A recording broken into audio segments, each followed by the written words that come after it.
evening, ladies and gentlemen, and welcome to the Mahoning Drive-In Theater, the largest single-screen drive-in in the United States. We're certainly glad you could be with us this evening, and don't forget the concession stand is open with all kinds of great things to eat and drink.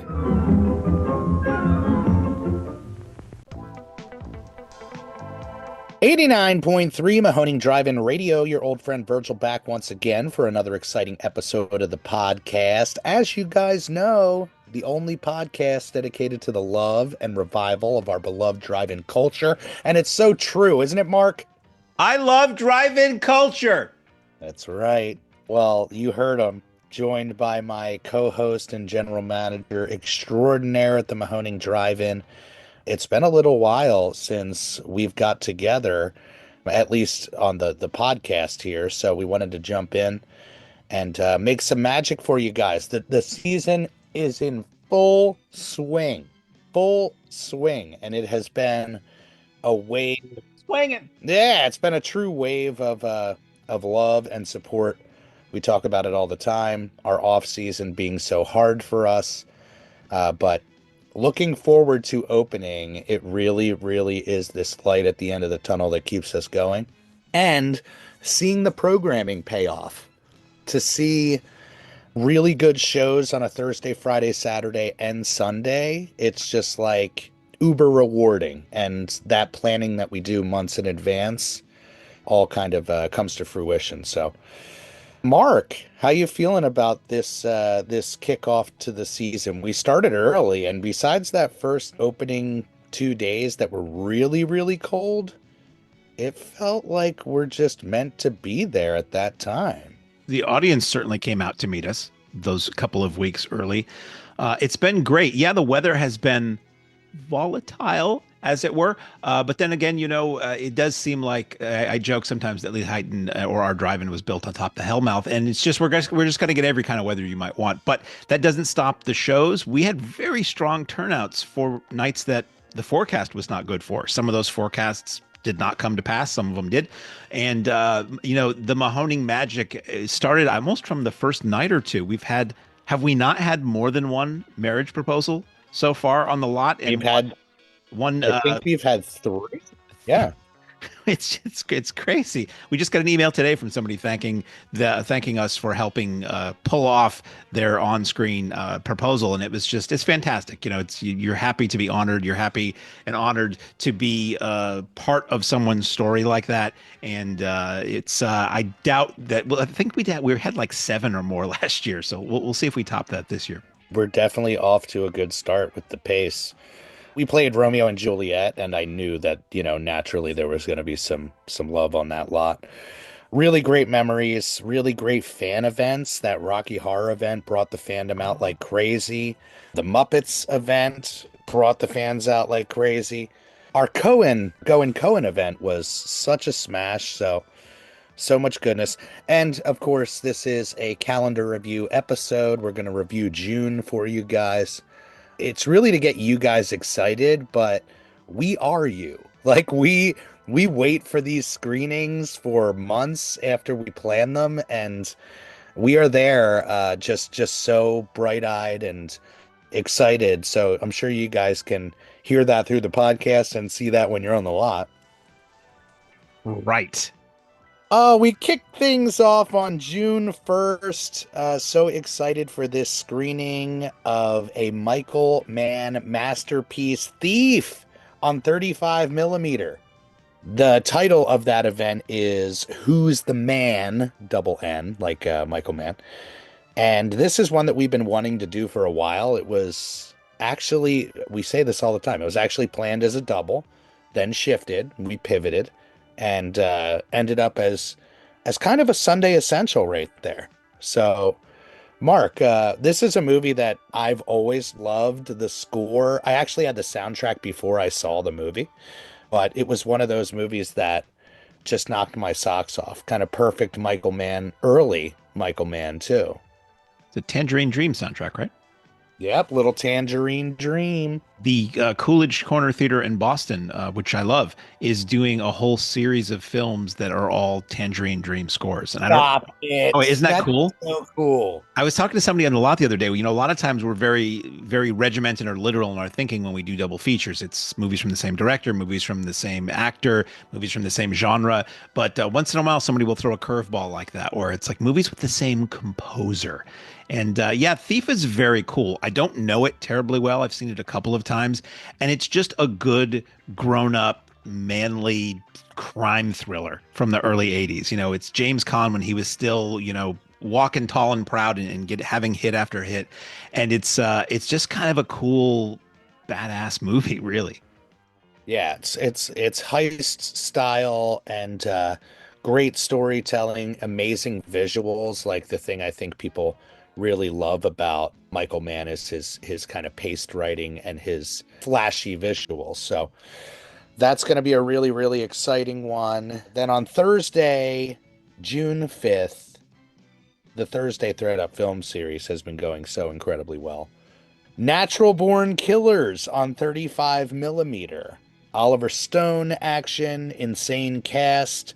Again, was on a double feature that we wanted to do, and then we shifted it to a single. Mark, what do you got to say about Natural Born Killers? NBK. I was in college when this came out. I was in film school when this came out. So Oliver Stone, anybody who was like insanely stylish at the time was what all the film students were really into. So we were all excited about the new Oliver Stone movie, and we went to see it. And I liked it at the time. I don't know how much I would enjoy it now, just because, as I will endlessly say, I'm not a fan of the 90s aesthetic. And if it's one thing that Natural Born Killers has, is a lot of aesthetic. But it was very like it's a super dark comedy satire of violence in America and media exalting people who are not really worthy of being exalted, but doing anything for ratings and anything for attention. So the basic story is that Mickey and Mallory, these two serial killers on the run, are picked up by the national media and made into like heroes of a sort when they are gleefully killing people. And it's a very heavy satire of the times and of just human nature and culture as a whole. I have not watched this. I might have seen this when it first hit video after I saw it in the theater, but I really probably haven't seen it since like 95. So it'll be interesting to see how it plays now.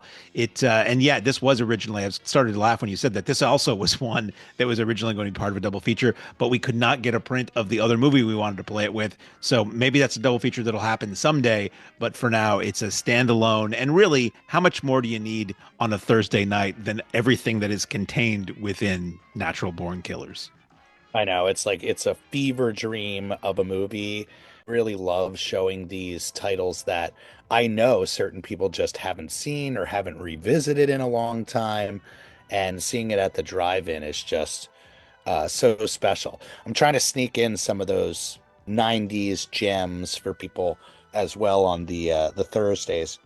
I don't know if this is a great quote to bring up or not, but when I was in college, I hadn't yet gone to see the movie, but I think I maybe saw this on a Saturday. It opened on a Friday or a Thursday, and we were asking another guy we knew, another fellow student, "Oh, you saw National Born Killers? What last night? What'd you think of it?" And he was like, "Oh man, it was great. Makes you want to kill people." So I don't know that that's really Yeah. the message the film was trying to put across, but yeah.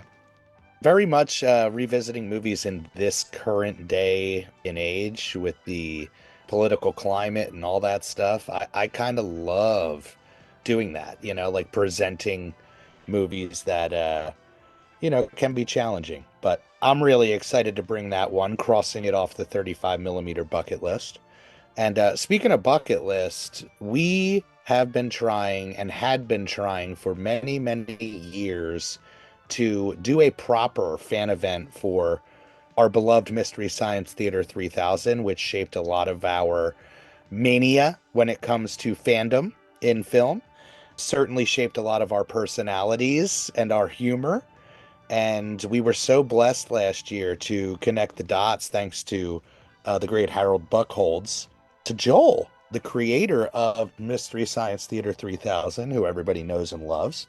And we had the most perfect weekend with him last year. So much so that by the end of that weekend, he said, I can't wait to come back. So the audience was so excited. I remember announcing it at the end of night 2 last year. And very much we've been kind of stumbling onto these fandoms that don't have a place to go and celebrate in a weird way. We found that with Muppets, with our Muppets screening that has been going so well the last couple years with the Beretta brothers. They say, like, look, we don't have a place where we can come bring our puppets and just go all out. And there isn't a Mystery Science Theater 3000 fan meetup anywhere else in the country. So it's really exciting to now be the home of that. And we're raising our bar. Not only do we have King Joel coming out, but we also have Jonah Ray, who Jonah Ray I've loved and been a fan of for so long. He was one of the co-hosts on the Nerdist podcast, which that was the early days of podcasts, and he was always a standout on that show. And then he spun off into other podcasts and eventually landed the role of a lifetime as the new host of Mystery Science Theater 3000. He very much was responsible for getting that off the ground and seeing the new era kind of take shape around him. So having Jonah out, really excited. And this lineup it's maddening. Whether you're a Mystery Science Theater fan or not, there is so much meat on the bone. What we did last year, Mark, if you can remember, I'm going to have you run through, since I've been rambling, I'm going to have you run through what these titles are, but we really wanted to do a riff, and people were begging for a riff last year. And we're like, look, this is about showing classic episodes. And that was really the drive last year. But we brought in Matt McGinnis, who does the movie riffing Melee is his thing. And the idea that we're doing a live riff this year, we're still able to do the 35 millimeter Joel's pick. We have a newer movie with Jonah Ray's Destroy All Neighbors. So why don't you break it down for them? This is June 6th and June 7th. So what we're going to do, as you mentioned, we're going to have Jonah Ray there both nights. We're going to have Joel there both nights. We're going to have Harold there both nights, and they'll be selling and signing photos and so forth. And we're also doing the VIP thing again that we did the last time, where you pay a little bit more and you can get in early and you can have a photo op in the projection booth with Jonah or Joel, or Jonah and Joel. There's different levels of that. So as far as the visual entertainment each night, we have on Friday the Jonah hosted Mystery Science Theater episodes Yongari, which is a Korean giant monster movie, sort of Korea's answer to Godzilla, and The Land That Time Forgot, which is a movie I remember seeing on TV as a kid with Doug McClure, where he's this World War I sailor who's on a German U-boat, and they go through uncharted waters and they find an island where time forgot. It's like cavemen and dinosaurs and things. Super fun movie by itself, but it is a MST episode. And then after that, we're doing what we did last year, where we have Joel's drive-in pick, where he picks a movie from his youth, some movie he has fond memories of, maybe movie he saw at the drive-in, and we just screen that as is, non-riffed, on the big screen on 35 millimeter film, so that we live up to what we are, which is the world's only all 35 millimeter all retro drive-in. And what we're screening is the Oscar-winning classic Cat Ballou, which is this wacky comedy western from 1965 with Lee Marvin and Jane Fonda and Nat King Cole on screen singing songs. It's a super fun movie. On Saturday, we have Joel and Jonah being joined by the Mystery Science Theater, more recent Mystery Science Theater producer, director, writer Matt McGinnis, for a special edition of Matt McGinnis's movie riffing Melee. So that's going to be done live. So that's Matt, Joel, and Jonah all together riffing Bela Lugosi in The Devil Bat. If you've never seen The Devil Bat, it's ridiculous. It's a wonderful, like, later period Lugosi film, Poverty Row film, where he plays a guy who's like a perfume scientist who's thwarted in business or in career advancement, and he basically has this giant bat that he trains to attack anybody wearing a certain perfume. So basically he'll walk past somebody he doesn't like and spritz them with some perfume, and then later release the devil bat to kill them. Again, it's a hilarious movie in and of itself, but with the riffing, it's ripe for riffing. Let's put it that way. So after that, the live Riffing is going to be first on Saturday night. Then we're going back to Jonah-hosted episode Munchie, which is a wonderfully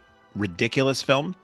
And then after that, the final film of the evening is going to be Destroy All Neighbors, which is a recent horror comedy that stars Jonah Ray and Alex Winter. So, and that's a much more adult, edgy, gory, dirty, R-rated film. And Joel asked us to make sure everybody knows that it's totally family friendly up to the point where Destroy All Neighbors hits the screen, but that will also be rather late. So Matt is only there on Saturday, but Jonah, Joel, and Harold are there both days, and it's going to be super duper fun.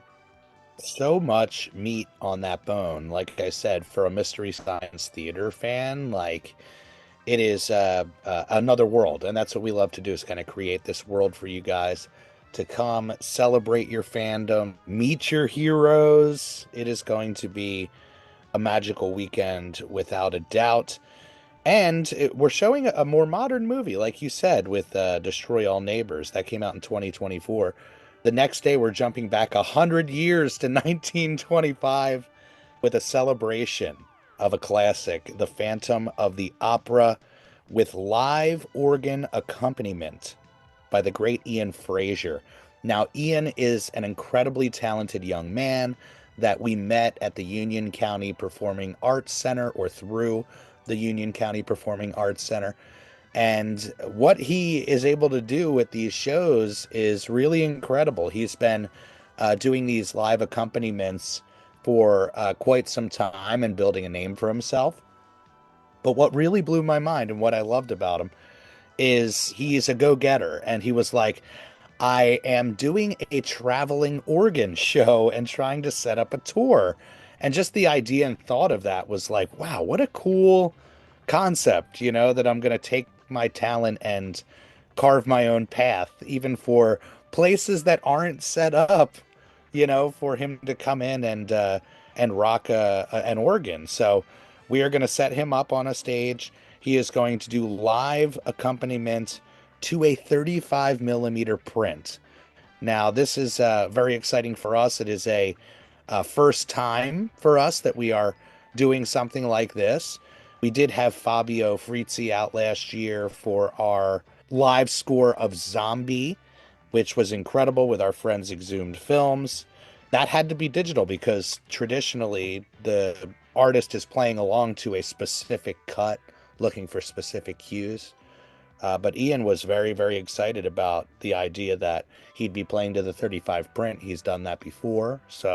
And when the people who do live organ accompaniment, they're like good on their feet, like they kind of have a score they're working from, but they can throw little riffs in and things like that. So if this film is, slightly different running time than the one he's used to working with, or if there's a splice somewhere, I have all the faith in the world that, a pro organ accompanist can just kind of roll with it and keep the show going. Absolutely. And I should mention, tickets are only $12. Like, that is like getting a concert and a classic movie all in one for $12. Really, really excited to make that happen. And like every show, if it's a success, we hope to do more things like that. I don't really need to ask you where you fall with Phantom of the Opera from 1925, but I'm gonna. It's great. Like, I think I want to say I either first saw it on PBS or A&E as a kid, when A&E was called the Arts and Entertainment Network, and it was trying to be like a cable PBS. And I remember them running it with a score I've never heard, because the film kind of fell into, I don't know if it really is, but it was treated like public domain for the longest time. And you could put any kind of score you wanted to on it and release it. And I remember seeing a score on TV where it was like this, not metal, but it was like a hard rock score. I remember just like a kind of guitar going on in that, and thinking that was really interesting. And the makeup Lon Chaney Jr. came up with as the Phantom is amazing and still creepy and disturbing. And the first time in the movie where he gets unmasked, I can only imagine what it was like for audiences when the film was new and nobody had ever seen anything like that before, in terms of the makeup and in terms of something that grotesque on a giant screen. And it still kind of works, it's still really good. Some people think silent movies and they think, oh, it's old creaky and it's boring and whatever, but Phantom of the Opera still really rolls right along pretty well. Yeah, really strong. So come on out. Again, that is June the 8th, a Sunday single feature. kicking off things on Thursday the 12th, kicking off the week or weekend, I should say, on Thursday the 12th, Fight Club on 35 millimeter. The first rule is that we should stop talking about it right now, right? So we're just going to move. We're going to move on to the next show. Yeah, that's it.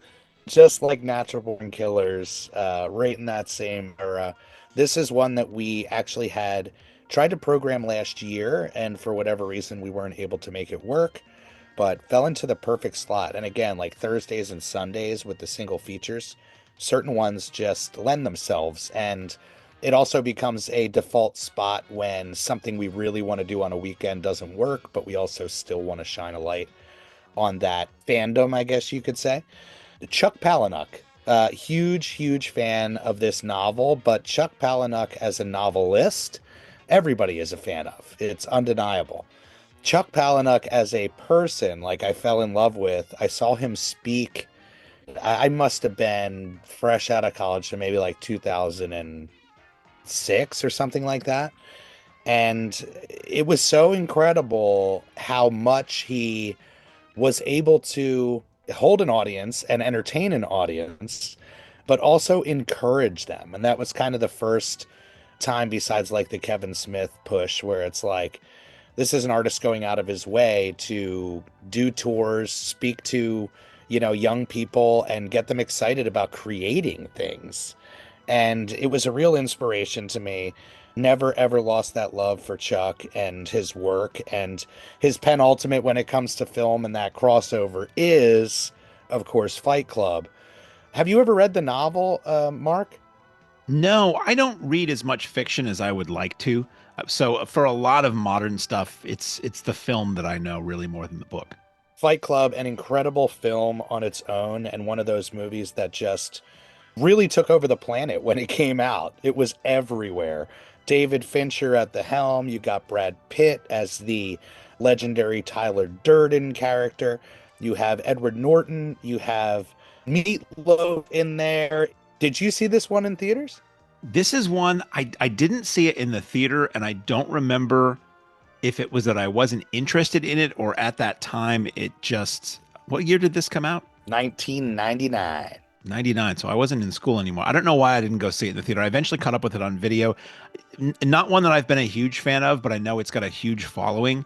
Enters our universe, interestingly enough, too, that being a film projectionist is an integral part of this film with the Brad Pitt character. So I don't know if there's going to be any frames snuck into this print or not, but it is kind of funny that we are playing this film that has something that's very explicitly 35 millimeter in the movie. Very excited about that screening. And 99 was a big year. Like, I remember going with all my friends to see The Matrix. That one blew our minds. We went to see this, same situation, blew our minds. It was a very auteur year. You had a lot of writer directors and rising to the top. That indie era was kind of taking over Hollywood. I was going to say that was that era where that indie explosion had happened just a couple of years before, and then you were getting those like maverick directors being welcomed into the studio system, or the studios looking at that indie explosion and being willing to take back, like in the 70s, being willing to take a bigger chance and to do some more kind of out there films. And it paid off financially in pretty big in most cases. Like you said, first rule of Fight Club, can't talk about Fight Club. But on the 13th, the very next day, we're keeping the fists flying, and we really can't talk about this one because it is a super secret Kung Fu spectacular. Our very first ever secret Kung Fu show that, gosh, I don't know how much we can actually say about this, but we are incredibly excited about this one. We connected with, and Mark, stop me if I'm out of line, we connected with a private collector who is very much a fan of Kung Fu, and kind of his collection leans very heavily into Kung Fu. And we were like, hey, we should try to do a show this year. Very much like our Severin show. I said we could try to do a standalone single day on a weekend right before maybe a family event and try to see if it connects with the audience. So we picked out 3 of what we consider the best titles in that collection. and we are really excited about it. Mark, what am I leaving out of this story of destiny that seems to always work in our favor here at the Mahoning? It really is our density. We consulted with Kung Fu movie expert and co-author with Grady Hendrix of These Fists Break Bricks, the best book I read that year that it came out, and showed him the list of films we had to choose from, and he consulted another Kung Fu movie expert. So we had two bona fide Kung Fu movie experts look at this list of films, and they may not be titles that you've heard of, but they were picked for maximum kung fu power, for maximum velocity, maximum bone crunching, brain bending thrills and chills. And they're going to be three just badass kick-ass movies. The whole idea is, you say you like kung fu movies, come on out. We're going to have a kung fu triple feature, all kung fu movie trailers, vintage kung fu movie trailers between the movies. And Chris Pajali will be there to introduce the first two films at least. And here's the deal. So he and Grady wrote These Fists Break Bricks, which is an amazing book that chronicles the history of kung fu movies coming to America and how that just exploded around the world from there. And there's a new edition of that book coming out. So they don't have the new edition yet, and they can't sell the old edition. So Chris is going to be out there just to meet folks, hang out. He's got some book plates to sign and hand out for the upcoming edition of the book with the new artwork on it. And he'll be there to lay down some kung fu knowledge on us. I love kung fu movies, and I'm very excited about this. Two of the three movies I've not seen. One of the films we're showing is a pretty well-known one, and the other two are deeper cuts, but apparently just bonkers and wonderful. So I really hope people come out for this, because traditionally martial arts and spaghetti westerns are two genres that we at the theater love, but never do tremendously well for us. So we tend to put a lot of distance between when we try it again. Please, everybody, make this be the year that Kung Fu kicks our asses and lets us keep doing this, because there's a lot of prints we have to choose from, and it can really be a tremendous amount of fun. Once in a while, go in blind to something and just let the movie wash over you and let the fists and feet fly. Yeah, I think that's the best way to do it. That's the Mahoning way. That is a nice little added addition to what we do, is the people who become regulars, they really, really appreciate being surprised by titles. Our Patreon is kind of built around that. Everything that we show is very secretive and has a surprise element to it. And it's all about that experience. It's very rare now that you can go into any movie blind and not know what you're about to get. It's like you're bombarded with trailers and promos and this and that, social media, memes. So yeah, like Mark said, we really want to keep doing this one. So come on out. Again, that is June 13th, Friday, triple bill. Then we shift gears. Quite literally. Love us a good pun. Our car show night with our friends at the Jukebox Cruisers is going to be happening on the 14th. That is a Saturday. Grease and Grease 2. We should mention Grease 2 is digital. That is a double that we did probably in 2016, Mark. And Grease 2 was definitely the Mahoning curveball. As Mark likes to talk about the anointed 10 movies that you see at the drive-in all the time, I'd say Grease is right on there. But every now and then, does anybody show Grease? Yeah, it's like, get this, folks. You get to see Grease at the drive-in. Oh my God. I think the owning touch is the fact that you get to stick around and see Grease 2 and do a little cool rider action. So, as I always say about Jaws, I'm like, at last, someone is giving us the ability to see Jaws on the big screen. It's a fantastic movie. Grease is a fantastic movie. It is just one of those that when any normal drive-in wants to go retro, that is one of like the 5 titles they show. And they usually pair it with American Graffiti. So curse us or give us points for not showing. See, what we should do is show American Graffiti and more American Graffiti, because nobody plays that sequel. Grease is a fun, super fun, nostalgic film. It's nostalgic for the 50s, but it's also kind of nostalgic for the 70s because it was so huge when that came out. And Grease 2, I actually saw before before I saw Grease. Grease 2, it was right around the time we got cable, and it was all over HBO and the movie channel at the time. And I always liked Grease 2 a lot. I like the music in it. I like the humor in it. Michelle Pfeiffer is amazing. The Cool Rider is worth the price of admission. Cool Rider, that sequence is worth the price of admission for the entire night alone. And see that on the big screen. Maxwell Caulfield, who most people just know from Empire Records, but you see him in that gold lame suit. It's really a gender swap from the original Grease. The original was Olivia Newton-John is the Australian innocent who comes and falls for a leather-jacketed person in the form of John Travolta. In this one, Michelle Pfeiffer is the leather-jacketed person who falls for the cousin of Olivia Newton-John. And in this case, he's a gold-clad motorcyclist, the cool rider himself. And it's a sequel that probably never should have been made, but it's really entertaining. I love those.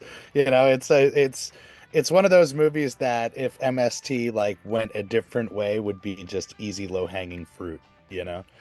But great crossover. You have some returning cast in Grease 2 as well. I always love Dee Khan, and she comes back for this movie, and really, really excited for the car show as well. The crossover with car culture and movie culture at the drive-in, it's kind of a no-brainer.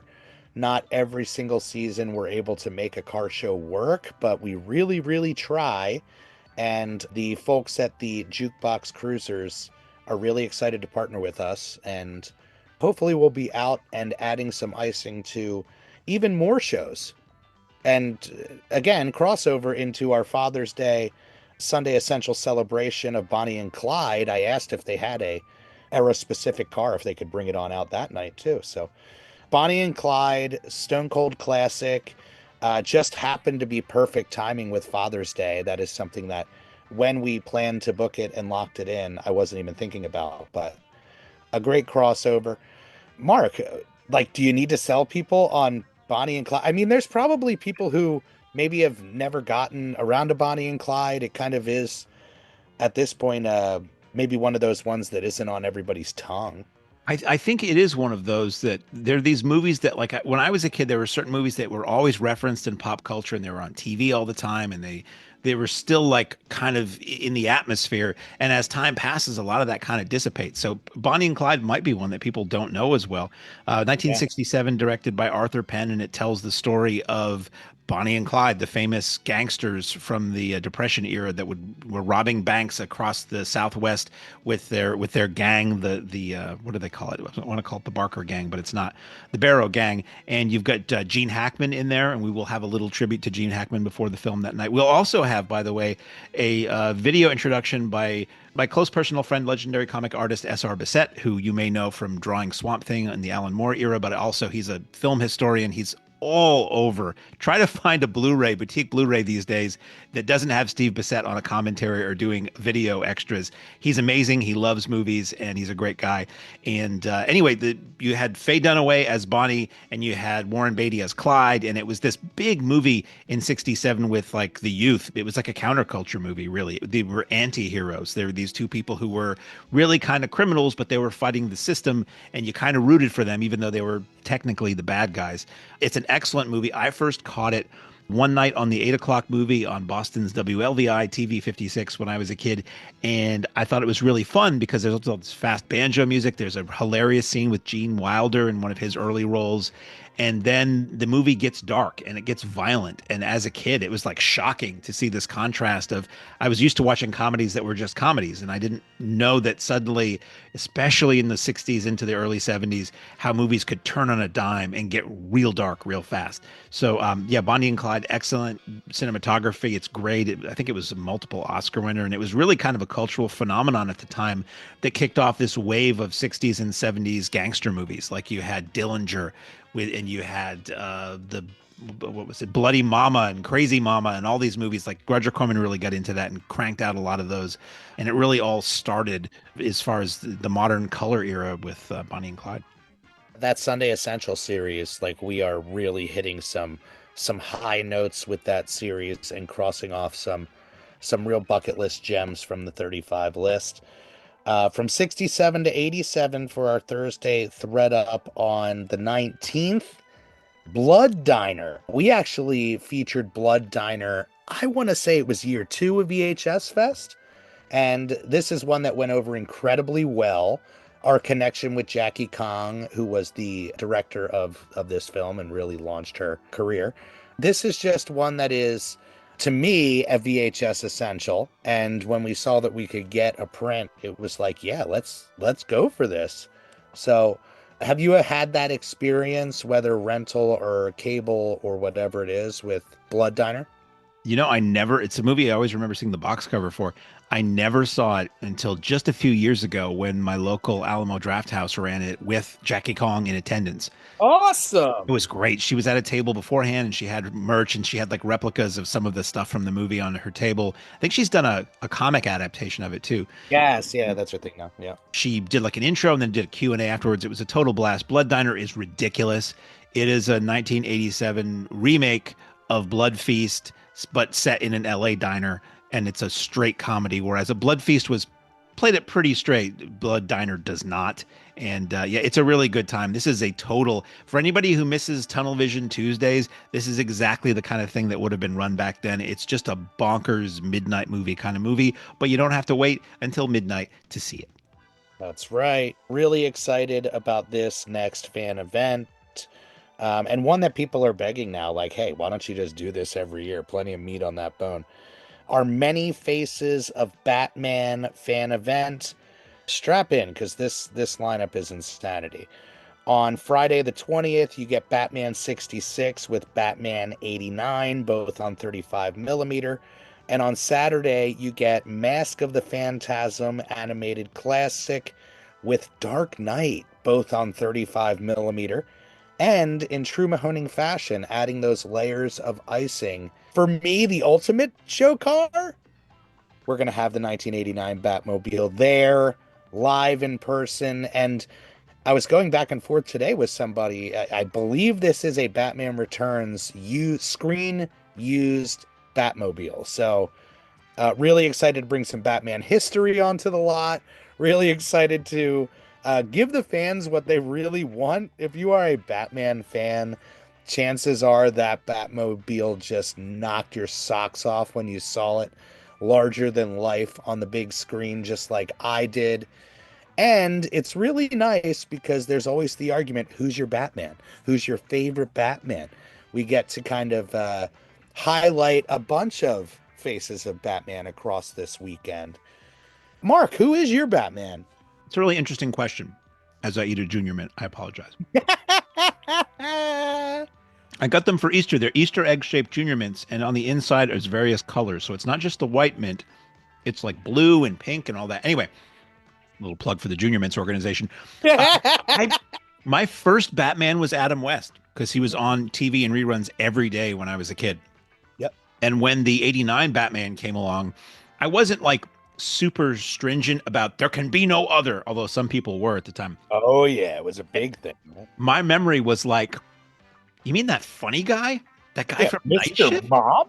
Mr. Mom as Batman? And then I went to see it, and I was all in on that phenomena at the time. I bought the bubblegum, and I bought the bubblegum cards, and the novelization, and the books, and the soundtrack, and you name it. I had Batman stuff up the wazoo. I really liked that first Tim Burton Batman. I like Batman Returns a lot, too. After that, I didn't really care for any of them. I've never seen Mask of the Phantasm, or maybe I saw it on video, but that's one that I've really been itchy to see on a big screen because I knew it had a theatrical release back then, and it was in the 35 era. So I always hoped that we would somehow find a print of that and run it. And I think that's one that a lot of people might be most excited for because it was such a limited release when it came out, and so many people just didn't have the chance to see that on the big screen. So who is my Batman? I would probably say Adam West, even though that's really kind of a spoof of Batman. I liked Keaton a lot. And in that most recent Flash movie, it was very cool to see Michael Keaton as Batman again. Yeah, I say like I was the perfect age in 89. You know, I had the bat signal carved in the back of my head that summer. And it was like it took over the planet. The fandom just exploded, this love for Batman. The summer blockbuster was back in a huge way. All the promos at the local McDonald's or everywhere you turned, it was like Batman fever. You know what I remember? I remember news reports at that time of bootleg videotapes of the Batman trailer shot off a screen in a movie theater changing hands for a lot of money. People were so, this is pre-YouTube, people were so like insane to see any glimpse of that movie coming out that they were like paying for videotapes that for a 3-minute videotape that looked horrendous of the trailer just so they could watch it at home over and over and over again until, you know, the movie came out. It was really crazy. Yeah, it was a real turning point, for the industry and VHS, all that stuff on the rise. But this is one that, again, like, it's a Mahoning match made in heaven.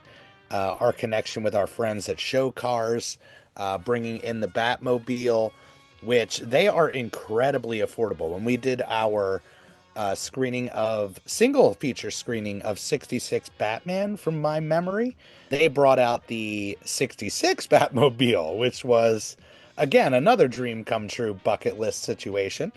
I want to say that it was like $20 for a photo, and they print you the 8x10. So it's like a real walk away memory right there. So again, that is Friday and Saturday. I take it we're going to have a lot of people staying for both nights.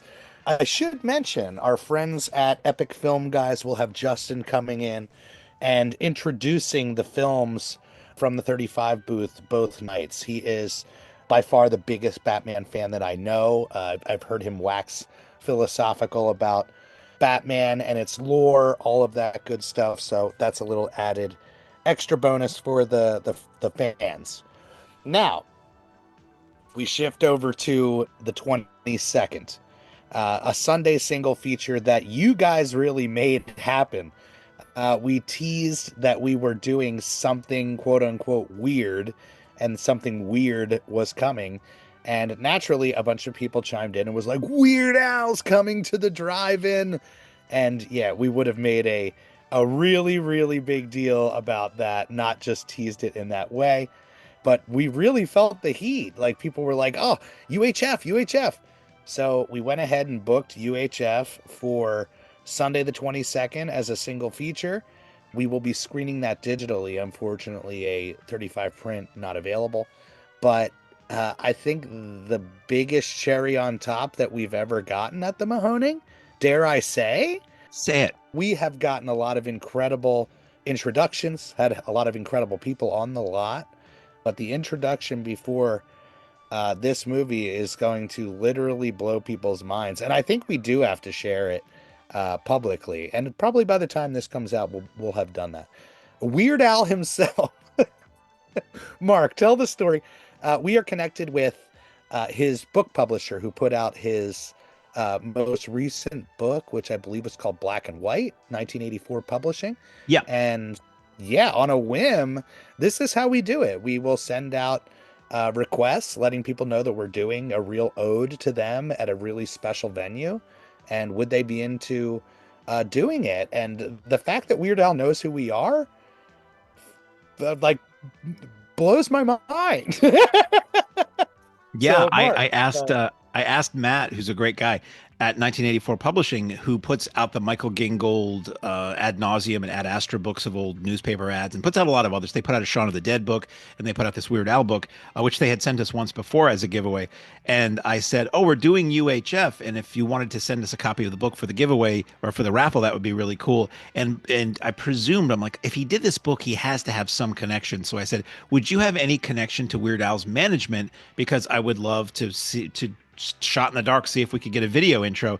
And he gave me the information for Weird Al's manager, who also happens to be the director of UHF. So I messaged Jay, who's the manager and director, and I said, if you or Al or both would have any interest in doing an intro, here's all of our information, here's what we're doing, and here's a link to send it to us. And then I didn't hear anything for a while.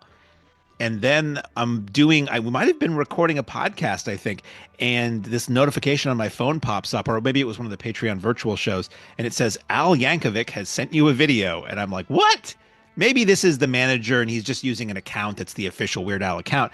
But no, it's actually Weird Al on camera doing a video. It's not terribly long, but it's very funny, and it's very unique and very Al for our screening of UHF. So the only place you're going to see that is if you come on out that night on the 22nd of June and see Weird Al on the big screen, and then Weird Al on the big screen in an incredibly funny movie that still holds up really, really well.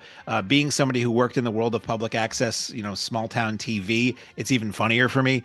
But UHF is just hilarious. I saw it when it came out, and I was able to see it. I probably said this the last time we ran this, but I saw UHF opening weekend when it came out. My friend's family had to drive us like an hour away to find the one theater in the region that was showing it. And then I wound up moving to that city years later, post college, and they ran it as like a kids matinee. This was like 20 years later. And I saw UHF on film in the same theater I first saw it in sitting in the same seat, which was really bizarre. It's not often that you can go to a 20th anniversary screening and sit in the same seat where you saw it as a kid. So yeah, UHF is pretty darn great. Yeah, UHF was one of those titles, one of those VHS tapes that we passed around the neighborhood. It's like, you gotta see this. And Weird Al was so huge in our childhood. It was like the ultimate of funny, like he was in a league all of his own when it comes to his albums. But I have real vivid memories of sleepovers, staying up really late listening to Weird Al, memorizing all the lines and laughing our butts off. He was always one of those guys that, because we were into him so young, he was like borderline dangerous. You never knew what he was going to say. But UHF is one that you could definitely bring your kids to. Am I wrong? No, not at all. I mean, it's. I don't think if there's anything salacious, it's so mild in this film. We really ought to set up a fire hose and let kids drink from it too. Just that's the Mahoning way. That's right. Then we bring in our annual with Exhumed Films in June, which is actually a different date for this event. I'm really excited to see it in June. June 27th and 28th, Schlockorama returns. Schlockorama 9. Been doing Schlockorama with Exhumed Films for 9 years. And this is one that really does tap a certain era, certain audience. And people really, really do covet this event. On Friday, we have a quadruple feature both nights. On Friday, Seven Brothers Meet Dracula, Dr. Black, Mr. Hyde, Atom Age Vampire, Werewolves on Wheels. And then on Saturday, we have The Devil's Reign, which we have played at the Mahoning once before. Satan's Cheerleaders, Piranha 2, The Spawning, and Bog. Oh my gosh. I always loved it. Bog is a slang term in England for the bathroom or the toilet.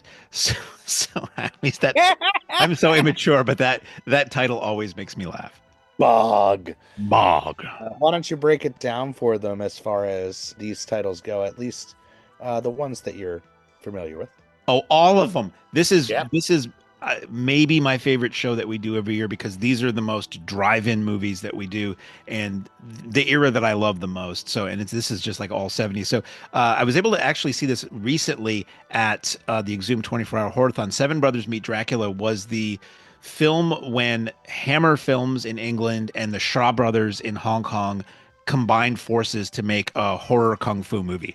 So it's Peter Cushing as either Van Helsing or a descendant of Van Helsing, and he's hunting Dracula, who's like gone to the Orient or something, and it's kung fu vampires, and it's just fabulously fun. You get Dr. Black and Mr. Hyde. After that is Bernie Casey, who you might know as John Slade in I'm Gonna Get You Sucker, but he was in a lot of other stuff. And it's basically the blaxploitation version of Dr. Jekyll and Mr. Hyde, and it's wonderfully gratuitous. Atom Age Vampire is a early 60s Italian horror film. Very moody, very gothic, sort of a vampire. It's basically somebody who uses radiation to turn into a monster and back again. It's a lot of fun. It's a good late night movie. And then Werewolves on Wheels is just ridiculous. 1971. It is the biker movie where bikers go up against Satanists and the Satanists curse the bikers. And for one fleeting moment, and it really is pretty much just a moment, the bikers turn into werewolves. It's one of the great sort of missed promises, missed opportunities in cinema. It's a fun movie, And I first saw, this is great. I first saw this via a budget videotape back in the video VHS era, where you go to Kmart and they had these tapes that would be like $9.99 or less, and everything else was at minimum $19.99, usually multiples of that. And I loved trashy movies, and there would always be these companies like Star Maker Video or Good Times Home Video, and they would sell these trashy movies for cheap. And I bought a copy of Werewolves on Wheels, and first of all, I noticed that the label on the spine was over something else, and I peeled it off, and it was actually recorded over an Australian travelogue tape called Good Day Queensland or something like that, Australia, that was hosted by Linda Kozlowski from Crocodile Dundee. So they somehow got a bunch of these tapes cheap, like at a closeout, and they just recorded their movie over the top of it. So like if you would fast forward past the end of Werewolves on Wheels, you'd get the static that would go straight up your screen, and then all of a sudden you're watching a documentary, sales video really for Australia. The thing about Werewolves on Wheels on that tape was it was such a dark and murky transfer. When they finally do transform into werewolves, it's at night and you can't see anything. You basically see like a pair of eyes, like at the beginning of Suspiria, a pair of eyes floating in the dark and some teeth if they open their lips.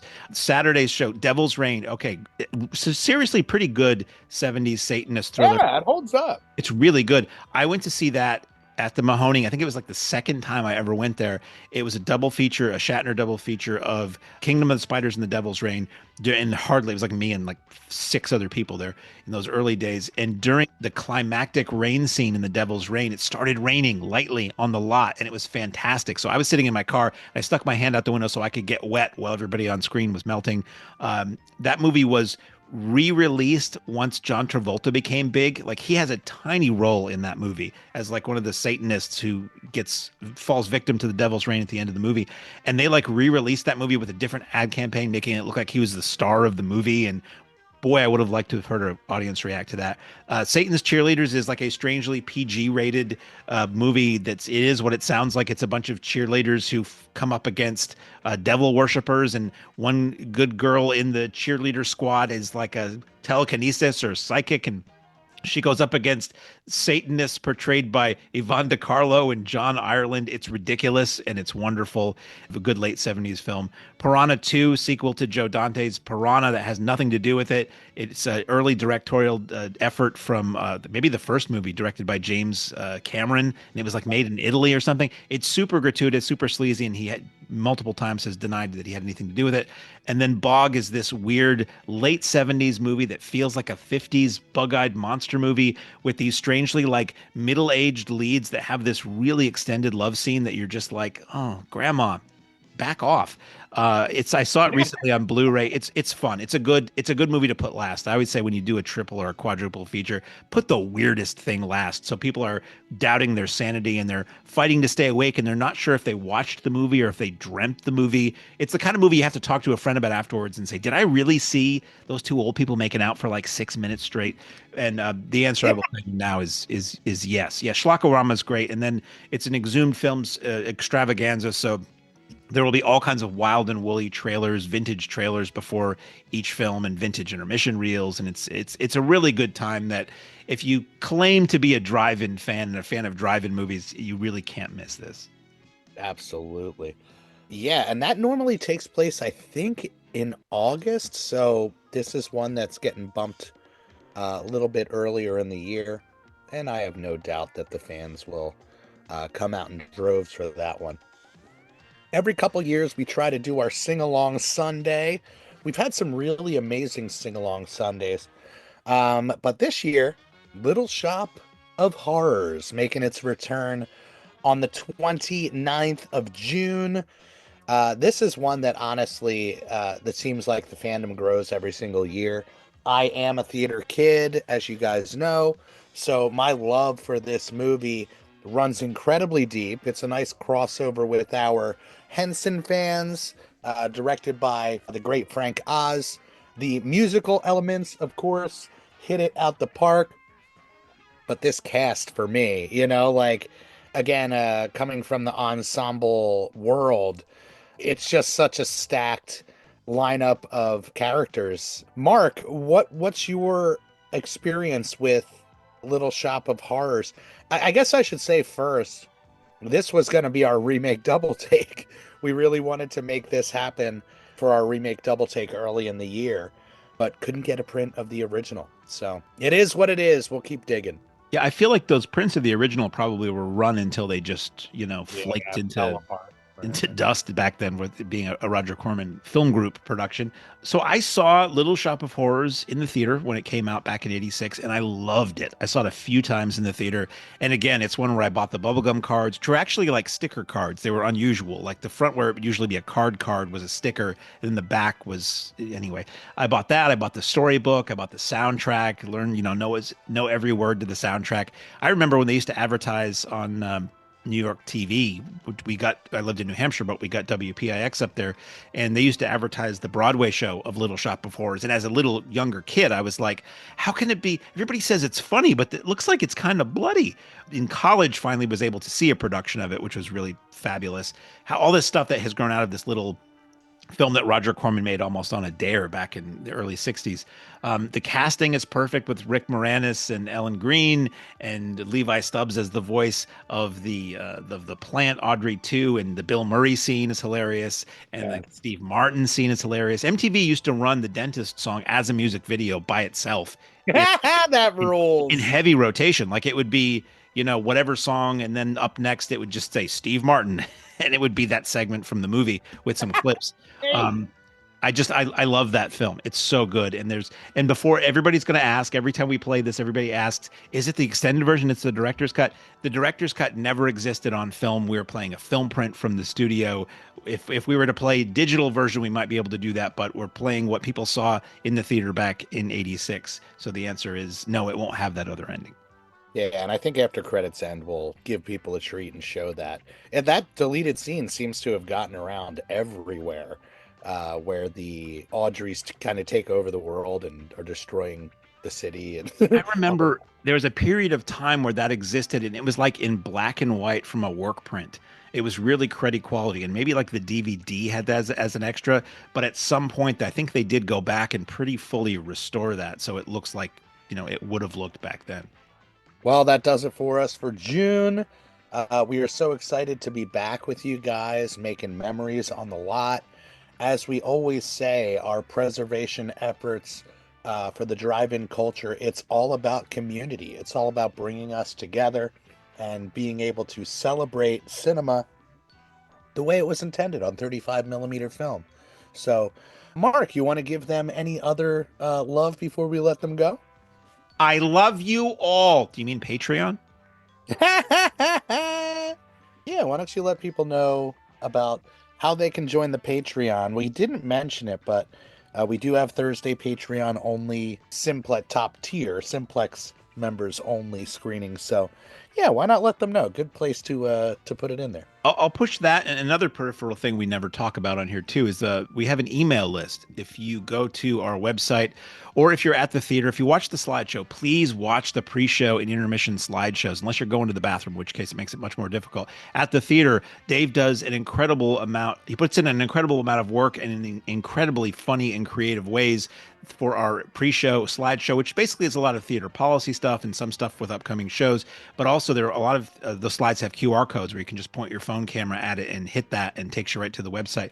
We do have an email list where we once a week early in the week, I think they're usually Mondays, an email will come out and it'll show you everything that's playing for the week with ticket buying links. And at the bottom, it'll give you like the next couple weeks of what's coming up. In there's also a link to this podcast.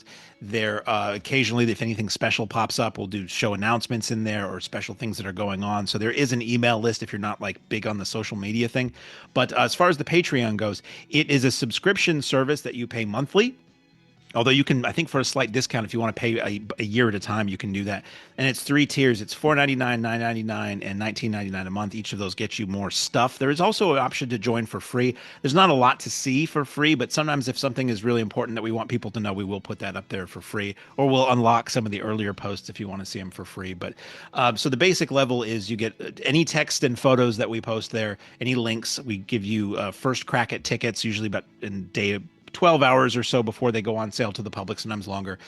We do Patreon only podcasts once a month that sometimes it's talking about stuff off the cuff. Sometimes it's user submitted questions and topics. Usually it's Patreon member submitted topics, and those don't go out to the public. Those are just on Patreon. All of the video introductions that we run at the theater that are sent to us, like the aforementioned Weird Al and stuff like that, eventually work their way onto Patreon, unless once in a while somebody will request that it does not get put online and it's only for the theater. Like one we did for Joysticks, there was one segment of that we had to promise would only be seen at the theater. Any introductions that are done on site or any Q&As on site, we record and put on Patreon. When we have costume or talent contests and things like that, we put that on Patreon. So we put our DJ sets as often as we can. We're now recording a straight line out from our board. All of the DJ sets that go on there, we post those eventually in the playlists, the Spotify playlist. So there's a ton of stuff on there. The Simplex member is that $19.99 level, and that's where you get a year-round monthly virtual screening, members only, where we get something licensed from the AGFA library and we play that through Zoom and you can chat along. And I put together a pre-show that it really kind of tries to make it feel like you're at the movies, at the Mahoning, watching these things. And that goes year round for people who can't make it out to the theater or who can't make it out to our monthly 35 millimeter shows or can't make it, who live really far away. April through October, we do the 35 millimeter screenings. Those are usually pretty deep cuts from our collection or from other collectors. All kinds of genres, all kinds of decades. I try to keep it to the drive-in era and more or less the drive-in genre, something that would have played at our theater in its 76-year history. And those are super fun. Those are members-only events, although members can bring a +1 for $5, and that helps cover the cost of food and labor and all that. There's always a giveaway during those. There's always a giveaway during the virtual show of a cool Blu-ray from one of our partner labels, and same thing at one of the in-person shows. And it's just a lot of fun. It's a way for us to convey a lot of content that just don't fit in our social media calendar most of the year, because the social media calendar really needs to serve to promote the upcoming shows, because if people don't buy tickets to shows, we can't do anything else. So Patreon is there for you. It's patreon.com/Mahoning Drive-In, and there's also links for that off our various social media sites. But I hope it's a lot of fun for people who are in it seem to like it quite a bit. And we really have people from all over the country that are part of that. It's pretty cool. But I guess that's all I have to say about that. Oh yeah, did you know that we do a podcast? Yeah, like when we talk about it on the lot, we do a radio show, which we actually started recording, where we play music, keep people informed on the lot. And it's amazing how often we forget to mention, oh yeah, if you're enjoying this, it has spun off into a weekly podcast where we talk about all things drive-in. So yeah, we can't thank you guys enough for coming on this journey with us. Whenever we can get back on the lot and enjoy and make memories with you guys, we are in our zone. We are in our happy place just as much as you are. So, and on that note, Jeff, take it away, my friend. Ladies and gentlemen, thanks again for coming out tonight to the Mahoning Drive-In Theater. We hope you'll come back and see us again real soon. The exit is on the right-hand side of the screen at the front of the field, and most importantly, have a very safe trip home. Good night, and God bless you.